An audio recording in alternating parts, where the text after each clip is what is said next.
Buenos días. Comenzamos hoy con la siguiente parte del temario, la siguiente semana, que está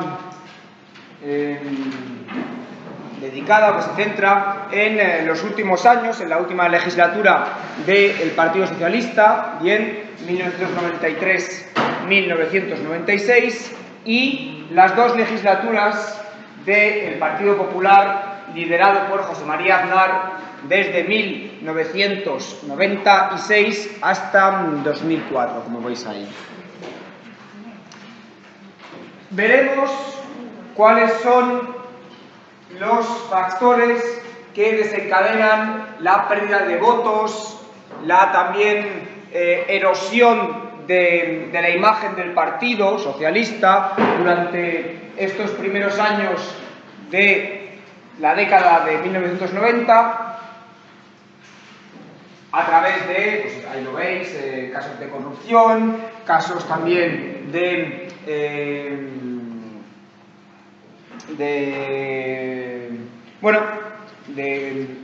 problemas políticos, escándalos políticos, ¿vale?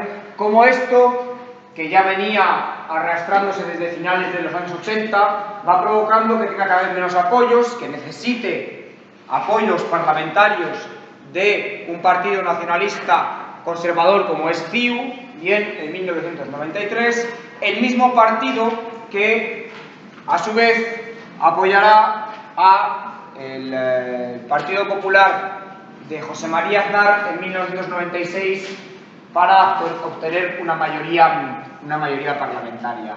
Gracias a esa necesidad de establecer un pacto, bien, con los partidos nacionalistas, de hecho también se pacta con el Partido Nacionalista Vasco, se pacta también con Coalición Canaria, aunque es un partido con una representación muy pequeña, un diputado escaso, ¿vale?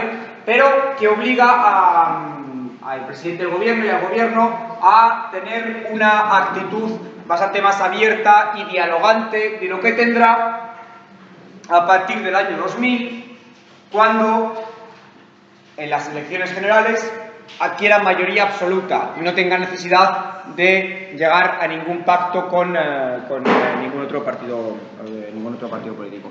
Esto también va creando un ambiente de crispación, como bien dice ahí, que da lugar a un nuevo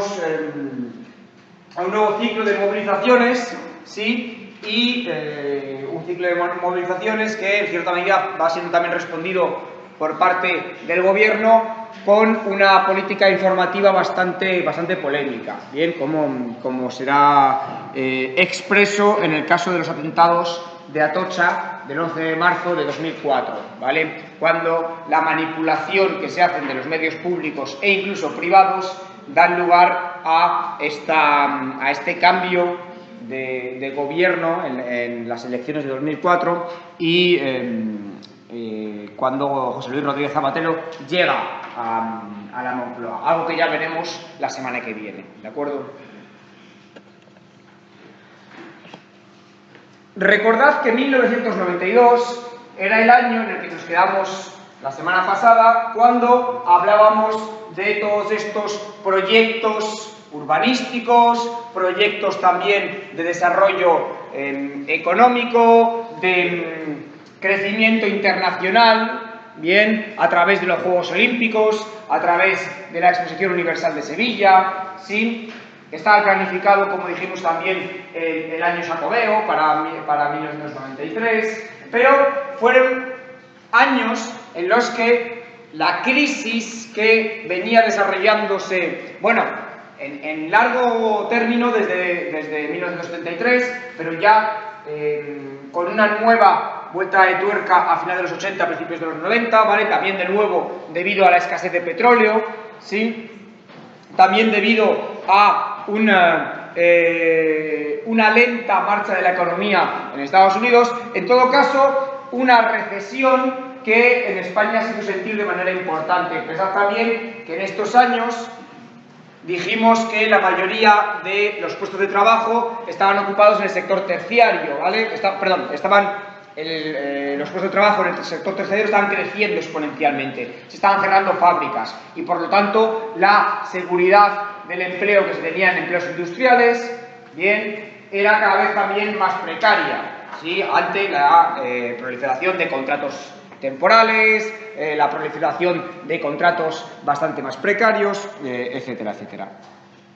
Tenemos, evidentemente, el problema que en sí mismo creó esta Exposición Universal de Sevilla y los Juegos Olímpicos, que es un problema que se ve hoy evidente en la ciudad de Barcelona, por ejemplo, y es la turistificación o la gentrificación de los centros urbanos. Algo que hoy nos parece evidente y que es claro en ciudades capitales de casi toda Europa, bien, era algo que comienza también a aparecer estos años. Y es que el mercado inmobiliario comienza a tener un peso muy importante en la economía española. Pensad también que una economía dirigida hacia el turismo lo que hace también es atraer también más población europea, en muchos casos británicos, franceses, alemanes, jubilados, que comienzan también a comprar, ¿vale? A invertir en construcciones, sobre todo en Cataluña, en lo que se conoce como la Costa del Sol, en Baleares, etcétera, etcétera. ¿Sí? Esto también lo que provoca es cada vez una presencia más importante de lo que se conoce como la corrupción urbanística.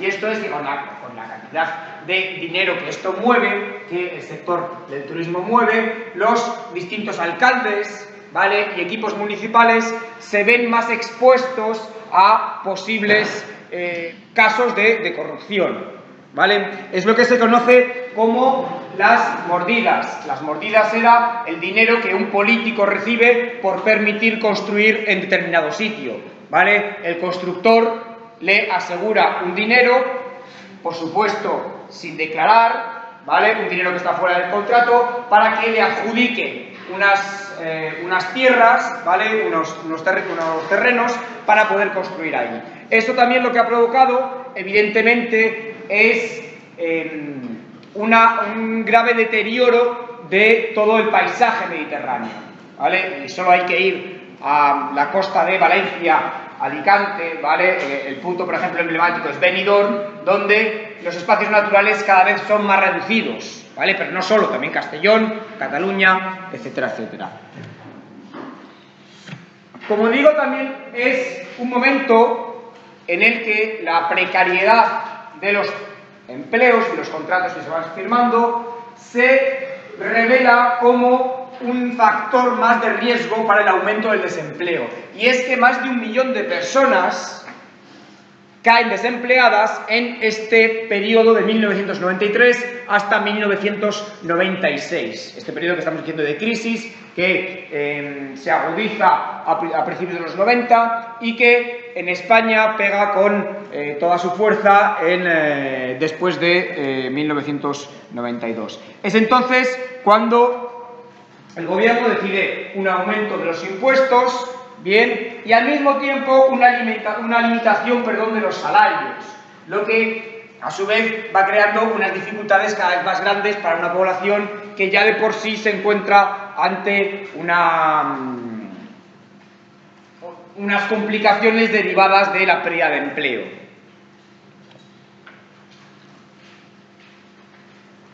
Esto evidentemente va creando un malestar en la población notable. Bien, se convocan huelgas generales por parte de UGT. Recordad que UGT era el sindicato que nace a la vez que el Partido Socialista y que ya durante estos años comienzan a distanciarse de manera importante, ¿vale? Pero sin embargo, el caso más mediático y el caso que más dañaría la imagen del presidente y del partido es el caso de los GAL, ¿vale? Los grupos antiterroristas de liberación. Hay que tener en cuenta que son años en los que los atentados de la banda terrorista ETA están siendo también cada vez más sangrientos. Pensad que en la década de los 80 se conoce, por ejemplo, como la década o los años de plomo, debido a la proliferación de atentados. Tal es así que el malestar, por ejemplo, dentro del ejército es creciente debido a que se habían matado ya más altos cargos, más generales, como pone ahí.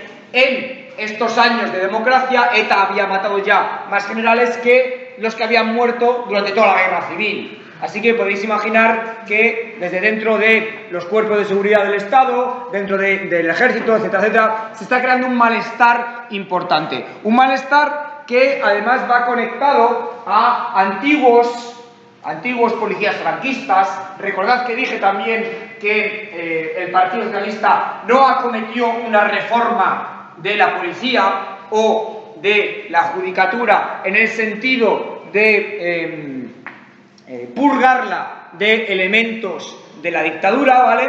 Y por lo tanto, muchos de estos ex policías durante el franquismo, que siguieron siendo policías durante la democracia, en particular en el caso de Bilbao, bien, comienzan a apoyarse sobre mercenarios y van creando una especie de comando antiterrorista ilegal que se dedica a asesinar a miembros de ETA en Francia. ¿De acuerdo? Porque como dije la semana pasada, muchos de ellos se refugiaban en Francia, en Biarritz, en todo lo que es el País Vasco francés. ¿Sí? Toman contacto con una organización fascista o parafascista como el Batallón Vasco Español, que era activo ya durante los años de la transición, y crean estos grupos de antiterroristas, de liberación. Recordad que si el logo de ETA era una serpiente enrollada en un hacha, el logo de los GAL es un hacha, sí, pero que corta la cabeza de la serpiente. Bien, esto, bueno, ya daba la naturaleza de por qué se había creado y cuál era el objetivo. El objetivo era la banda terrorista ETA. Se buscaba también una reversión en el proceso de autonomía, ¿vale? Y en este sentido, que fuera la Policía Nacional la que tuviera competencias dentro del País Vasco y no la Ertzaintza, que era la policía autonómica, ¿bien? Y la necesidad de que todos los partidos vascos reconozcan la unidad de España, ¿sí?, para poder presentarse, a riesgo de ser ilegalizados en caso de no hacerlo. ¿Sí? Esto, como digo, son demandas que tienen bastante eco en la extrema derecha española hasta hoy en día. Pero claro, el escándalo, ¿cómo afecta esto al gobierno? ¿Por qué esto afecta al Partido Socialista? Bueno, debido a que cómo se pagaban a estos mercenarios, cómo se pagaba este comando. Bueno, se pagaba desde el Ministerio del Interior. Bien, de hecho, el ministro del Interior termina en prisión debido a el uso o el mal uso, la malversación de fondos públicos, ¿vale? De fondos reservados. Los fondos reservados es una cantidad de dinero adjudicado a la lucha antiterrorista o antidroga, ¿vale? Pero que evidentemente no se pueden usar para actividades ilegales, como es el caso de asesinato de miembros de ETA. Esto fue lo que fue investigado por el juez Garzón en este principio de los años 90, y si bien estos hechos tuvieron lugar durante los años 80, final de los años 80, segunda década de los años 80, perdón, segunda mitad, bien, claro, cuando empiezan a publicarse en prensa es ahora, a principios de 1990. Bien, evidentemente las sospechas sobre la implicación del gobierno y del presidente del gobierno están ahí. Bien, muchos se preguntaban cómo es posible que los ministros del Interior sí fueran conscientes de lo que estaba pasando y no el presidente del gobierno. ¿De acuerdo? Un presidente del gobierno que, por cierto, acompañó a la puerta de la prisión a el ministro José Barronuevo cuando fue encarcelado.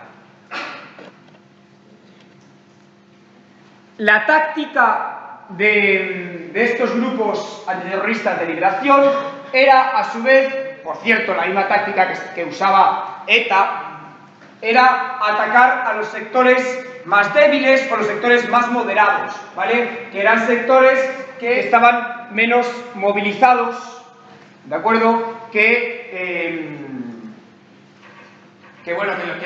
los terroristas más activos. Bien, es por ello que, como digo, se hacen 23 asesinatos entre 1983 y 1986, que veáis que es el periodo en el que se producen estas acciones, ¿vale? Pero, como digo, el escándalo aparece a la luz pública a principios de los 90.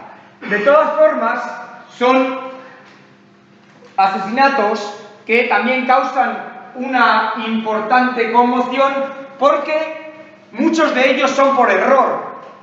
Recuerdo el caso, por ejemplo, de Segundo Marey, que era un ciudadano francés al que se le secuestró por error, ¿de acuerdo? Y al que se pretendía matar. Como digo, comenzaron a publicarse estos escándalos en la prensa, empezando por el mal uso de los fondos reservados, como he dicho, la malversación de fondos, en particular en estos años de lucha contra el terrorismo, pero también contra el narcotráfico. Pensad que son los años en los que la exportación o la importación de cocaína desde Colombia comienza a ser importantísimo, de hachís desde Marruecos, y por lo tanto se empiezan a crear unas redes también de narcotráfico muy importantes, se empiezan a crear también unas redes de corrupción dentro de estos fondos también, de estos sectores policiales, ¿vale? Que dan lugar también a una importante presencia de escándalos a nivel más pequeño, ¿vale? A nivel más de uso de estos fondos reservados por parte de personas privadas.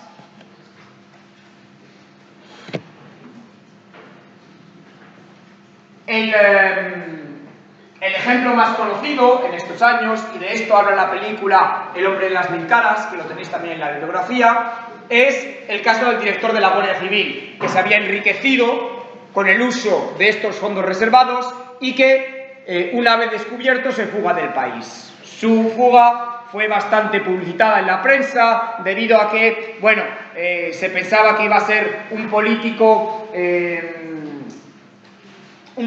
importante en los años a venir por su éxito precisamente en la lucha contra la banda terrorista ETA. Bien,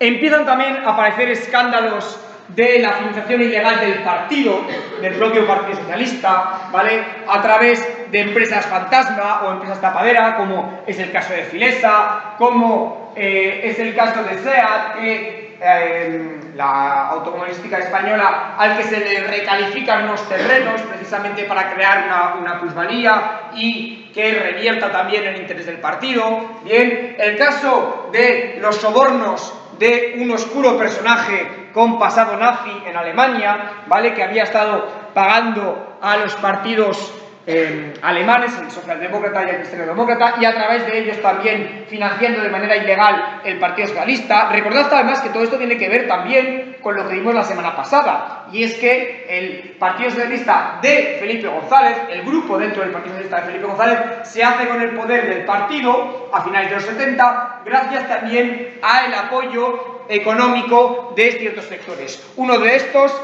era estos sobornos que se hacían en el Parlamento alemán, en el Bundestag, y que terminaban derivados, algunos de ellos, a la propia financiación del Grupo de Sevilla, para que ganara la cabeza del partido, frente, ya lo hemos dicho, al grupo del PSOE histórico y el grupo del partido, lo que luego sería el Partido Socialista Popular. Tenemos también el escándalo que afectó al gobernador del Banco de España, bien, Mariano Rubio. Mariano Rubio, que no fue capaz de ver un gran fraude que se hizo en torno al Banco Banesto, no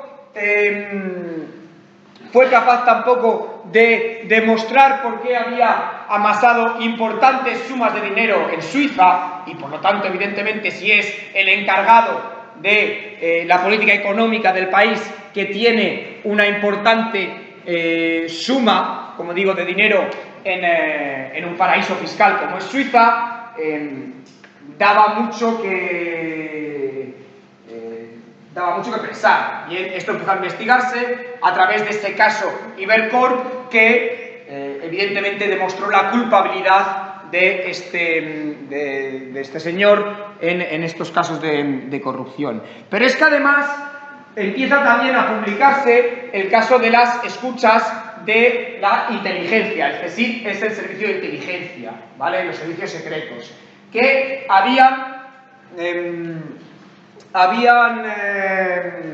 espiado los teléfonos de distintos políticos, ¿vale? Como es el caso de Adolfo Suárez, pero también de el rey de España, ¿vale? El rey de España, que sabéis, el rey emérito, Juan Carlos I, que ha tenido más de una amante, ¿vale?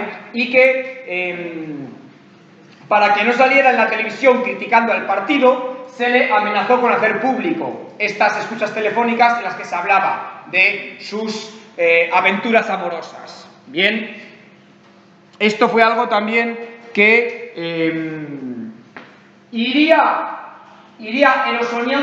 erosionando la confianza popular del Partido Socialista, pero sin hacerle perder del todo las elecciones en 1993. En 1993, en el que Izquierda Unida tiene un importante crecimiento, pero que se niega a pactar con el PSOE y que hace uso de el apoyo de Convergencia y Unió, como he dicho antes, el Partido Conservador Nacionalista Catalán, ¿vale? Un partido liderado por Jordi Pujol, un Jordi Pujol que durante estos años además tiene también un enfrentamiento sonado con el líder del Partido Popular, José María Aznar, que en las siguientes elecciones precisamente necesitaría el apoyo de su partido. José María Aznar, que durante todos los años anteriores había criticado duramente a Felipe González y a Felipe González en particular por el apoyo recibido por parte de los nacionalistas catalanes y lo que él decía que eran concesiones a la Generalitat de Cataluña. Cuando llega su turno en el 96 de gobernar, fijaros que os dije que la mayoría absoluta era la mitad más uno, 176 diputados. El Partido Popular se queda con 156, con lo que necesita el apoyo de por lo menos la mitad más uno de los parlamentarios. Es ahí que recibe el apoyo de Convergencia y Unió, pero también del Partido Nacionalista Vasco, ¿sí? Partido Nacionalista Vasco liderado por un personaje bastante histriónico como es José Arzalluz, bien, un Arzalluz que durante estos meses llevó también una negociación bastante dura antes de asegurar el voto de su partido para hacer presidente a José María Aznar. Por lo tanto, la necesidad de estos apoyos le hace también llevar a cabo una política más centrada. Pensad que el Partido Popular se había refundado. Antes era Alianza Popular, estaba liderada por Manuel Fraga, que venía del franquismo. Aznar era un político joven, con lo que también acentuaba la imagen de moderación del partido, ¿sí? Esta imagen de moderación le hace también llegar a contactos con la banda terrorista ETA, que por cierto había atentado contra él. Si os fijáis en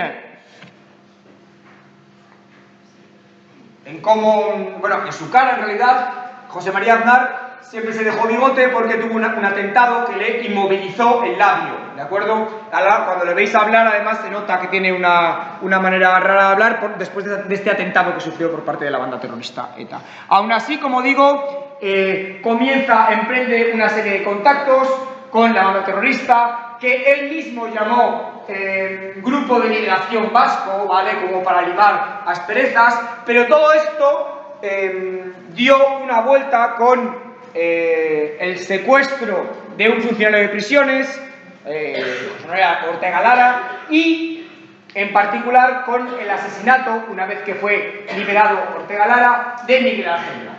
Miguel Ángel Blanco, que era un joven concejal de un pueblo del País Vasco, de Ermua, que ETA secuestró y por el que dio 2 días al gobierno para acercar todos los presos a las cárceles del País Vasco, o si no, lo mataba. ¿De acuerdo? En efecto, lo mató. Si os dais cuenta, además, esto creó una ola de indignación, incluso entre los sectores que hasta entonces habían estado, cuanto menos, habían estado dudosos sobre la legitimidad o no de ETA, ¿de acuerdo? Porque hay que pensar también que ETA tenía un aura de legitimidad durante los últimos años del franquismo, por su lucha contra el franquismo precisamente, ¿de acuerdo? Pero que comienza a perderlo ya de manera evidente este apoyo con este asesinato de Miguel Ángel Blanco, un asesinato también que fue bastante presente en los medios de comunicación. La política económica del Partido Popular de estos años, una política económica que fue dirigida por Rodrigo Rato, ¿vale?, miembro también de una familia de cargos del franquismo, bien,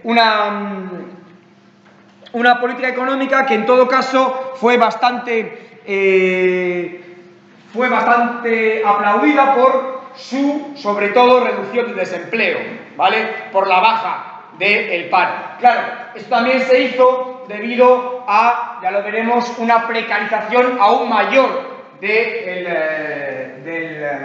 mercado de trabajo, pero que sin embargo llegó a los objetivos de controlar el alza de precios, ¿vale?, la inflación, también controlar el déficit del Estado y la deuda del Estado.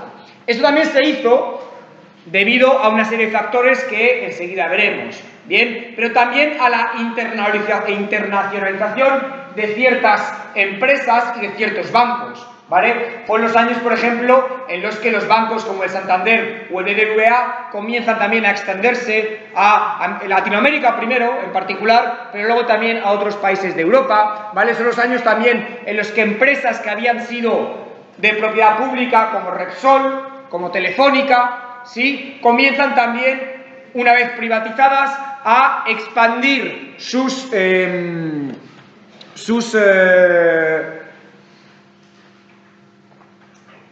actividades a otros países, ¿vale? Pero también hay que tener en cuenta que todo este crecimiento económico fue un crecimiento económico que dependió de la situación en ese momento. Eso es lo que significa coyuntural, ¿de acuerdo? Que era muy dependiente de lo que estaba ocurriendo o de los factores que incidían en la política económica en particular, la zona europea, porque en estos años España recibe una importante suma de dinero por parte de la Unión Europea en lo que se llaman los fondos de cohesión, ¿sí?, que son estos fondos de ayuda al desarrollo de las zonas más pobres o más atrasadas de la Unión Europea. En estos años todavía España recibía estos fondos, ahora ya no, ¿de acuerdo? Y veremos cuáles son las consecuencias de no recibirlos. También, claro, se pudo reducir el déficit y la deuda porque se vendieron empresas públicas, como es el caso de Telefónica, a amigos personales del presidente del gobierno, ¿vale? Lo mismo ocurrió, por ejemplo, con la tabacalera española, la empresa de tabaco española, ¿vale? También hay que tener en cuenta que durante estos años, y esto lo vimos en el primer cuatrimestre, se produce una importante inflación de pisos. Comienzan a expandirse, y lo he dicho antes también, la burbuja inmobiliaria. Comienza a ser un sector clave, la construcción en España, ¿sí? Una construcción que dependía también, evidentemente, del acceso al crédito que daban los bancos, ¿sí?, creando así también una burbuja de especulación y de endeudamiento de familias que luego veremos que tendría una importancia clave. Pero También hay que poner en contexto que fueron los años en los que la peseta desaparece y comienza a entrarse en el sistema económico europeo, el euro, ¿vale? Que si bien se empieza a imprimir en 2001, ¿vale? Es en el 99 cuando ya comienzan a hacerse intercambios económicos con esta moneda. También hay que pensar que son años en los que cuando un país entra en el rigor monetario del euro, ya no tiene capacidad para subir el precio del dinero o para bajarlo, ¿vale? Pensad que cuando se sube el precio del dinero, significa que tus exportaciones cuestan más. ¿Sí? Si yo quiero vender naranjas y el euro está muy alto, lógicamente el comprador a lo mejor se va a Marruecos, donde, como la moneda es más baja, pueden comprar más naranjas por menos dinero, ¿vale? O al contrario, si lo que se busca es relanzar las exportaciones, se baja el precio del dinero, ¿vale? De la moneda anterior, que era la peseta, se baja y así, por ejemplo, se puede competir mejor a la hora de, yo qué sé, por ejemplo, vender aceite de oliva en el mercado de Estados Unidos frente al aceite de oliva italiano, que a lo mejor tiene una moneda más fuerte, ¿vale? Esta política desaparece con el euro, en el que todos los países tienen la misma política económica. En todo caso, toda esta coyuntura económica favorable, bien, lo que le lleva es a ganar unas elecciones con una mayoría absoluta aplastante en el año 2000, ¿vale? Estamos hablando de 183 diputados, pensad que eran 176 para llegar a la mayoría absoluta, algo que da lugar a lo que se ha conocido como la legislatura de la crispación. Y es que, al no necesitar ahora ya el apoyo de otros partidos, bien, se mete en una política cada vez más agresiva. Una política agresiva a nivel internacional, sobre todo, bueno, por supuesto, ejemplificado en su relación con el presidente de Estados Unidos, con George Bush, ¿vale? Y lo que se llamó el giro atlántico, ¿vale? Pero también con parte de estas decisiones económicas que hemos visto antes. Se aprueba una nueva ley de trabajo, una reforma laboral, que, claro, como ya necesitaba apoyos de otros partidos, lo hace de manera unilateral, sin llegar a un consenso con sindicatos, con partidos, etcétera, etcétera. Es esto lo que provoca que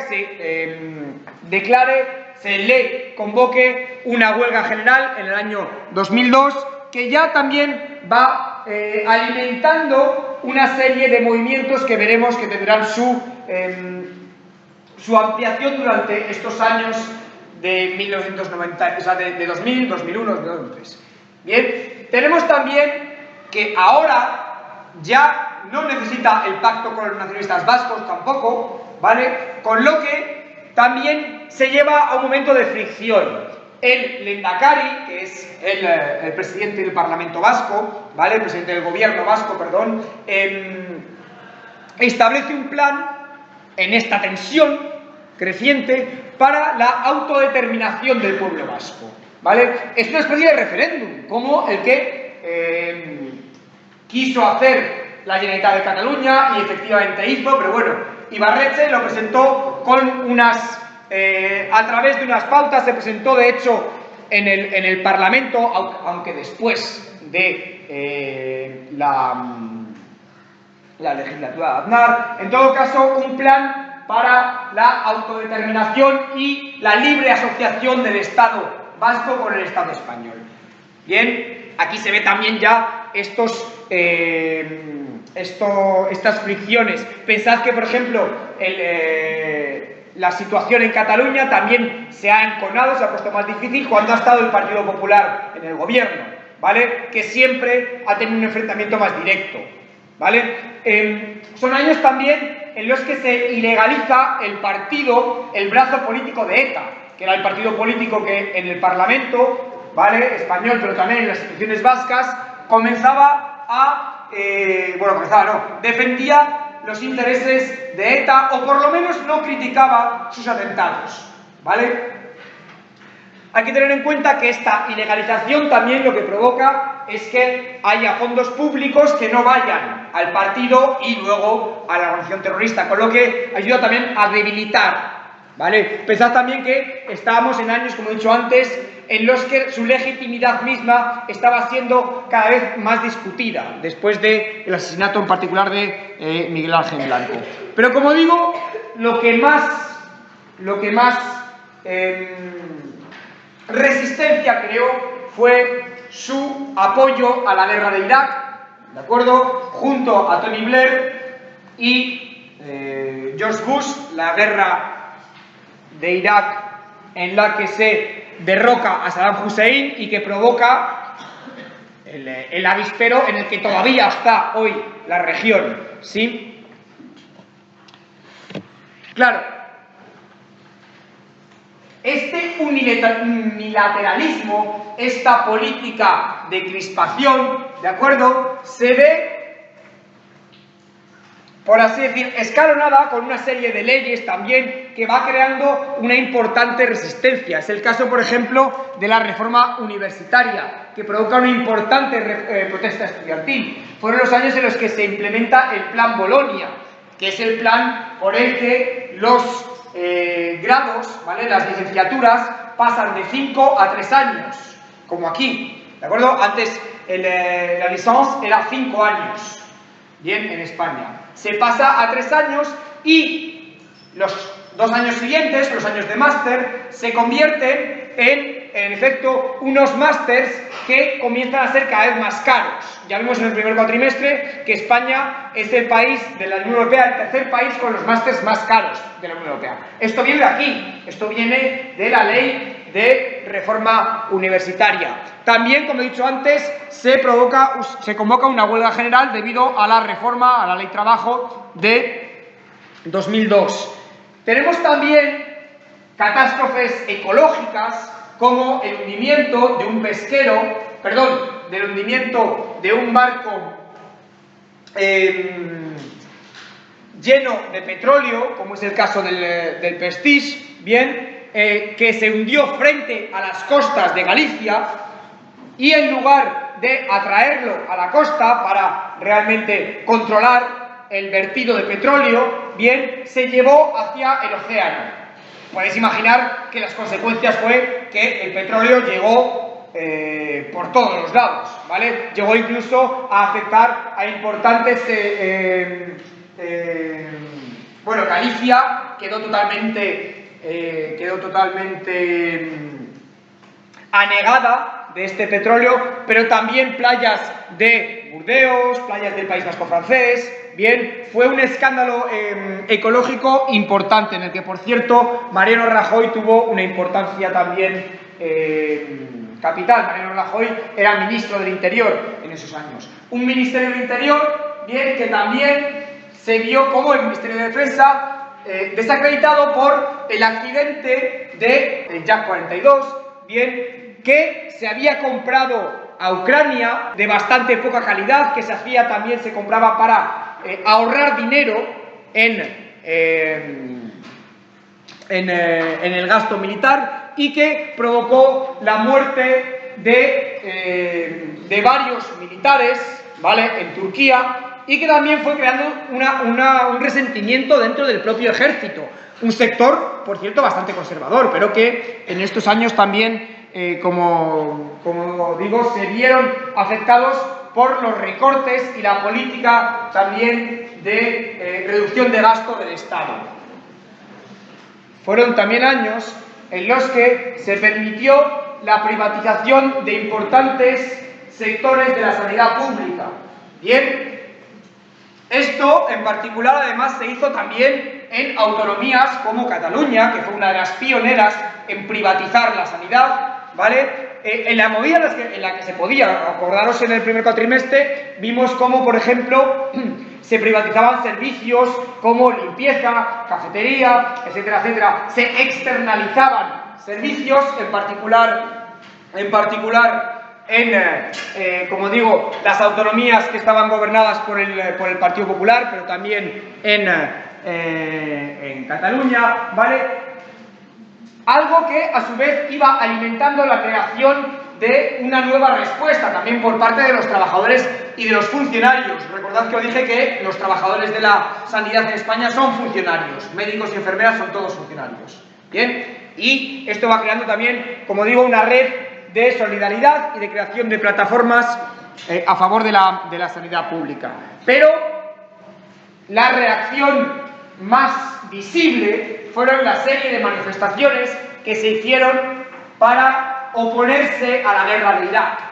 Bien, unas manifestaciones que, como ese fue el caso de Roma, como fue el caso de Londres, ¿vale?, fueron masivas, ¿sí?, y que dieron lugar a una nueva movilización, a un nuevo movimiento que, a su vez, se vio, por así decir, respondido por parte del gobierno con el uso, ¿vale?, o el mal uso de los medios de comunicación público. En particular, Televisión Española y Telemadrid, bien, que estuvieron durante todo este tiempo también, fue conocido el caso del presentador de Televisión Española, del telediario, ¿vale?, del jornal, que en España es a las 3, el más importante, en el que su objetividad quedó claramente en entredicho, con varios casos que aquí no vamos a detallar, pero que, por supuesto, daban una imagen de control de la información que se vio evidentemente durante los atentados del 11 de marzo, 3 días antes de las elecciones generales. El 11 de marzo, por la mañana, Al-Qaeda pone en varios trenes de la capital, de Madrid, unas bombas que se supone iban a converger dentro de la estación central de Atocha, bien, y que harían derribarse, en todo caso, trenes que crearon casi 200 muertos, bien, atentados que crearon casi 200 muertos, y en los que la posición del gobierno quedaba muy debilitada, porque evidentemente si Al-Qaeda había provocado estos atentados, había sido como respuesta a la invasión de Irak, ¿de acuerdo? Así que al gobierno no le interesaba esta versión, sino que había sido, recordad que he dicho que eran unos años también de mucha crispación y enfrentamiento con los nacionalistas vascos, ¿vale?, sino que había sido ETA. Lo que era evidente durante estos años, durante estos días, se fue haciendo cada vez más evidente que la autoría no había sido ETA, la autoría del atentado no había sido ETA. De hecho, se le llamó por la mañana a el diario El País, un medio privado, ¿vale?, por parte del gobierno, para que sacaran en portada, El País es el periódico más importante, sacaran en portada que sí había sido ETA, ¿vale? Esto, como digo, evidentemente se va desmintiendo a través de los días. Ya también los españoles comienzan a leer qué es lo que dicen medios de comunicación extranjeros, ¿de acuerdo?, como Le Monde o la BBC, que ponen a las claras que era un atentado islamista y que no había sido un atentado hecho por parte de los terroristas vascos. Hasta tal punto llega la manipulación del gobierno que el día 12 convoca una manifestación no contra el terrorismo, sino por la Constitución, ¿vale?, culpando así a los partidos nacionalistas de alimentar este enfrentamiento, bien, entre el Estado y ETA, por su lado. Claro, la noche del 13 de marzo, por entonces no existían los WhatsApps, o no existían los smartphones, sobre todo, y la gente se enviaba SMS. Bien, tenéis un artículo en la bibliografía en el que se habla de esto. Y comienzan a mandarse un mensaje que dice nos están mintiendo y etcétera, etcétera. Y entonces comienzan a formarse manifestaciones en las sedes, enfrente de las sedes del Partido Popular, en toda España, en Madrid y Barcelona particularmente, algo que también va despertando una movilización importante para el día después, para el día de las votaciones, ¿de acuerdo? Unas votaciones en las que sube la participación un 10%, bien, y que dan el gobierno a José Luis Rodríguez Zapatero.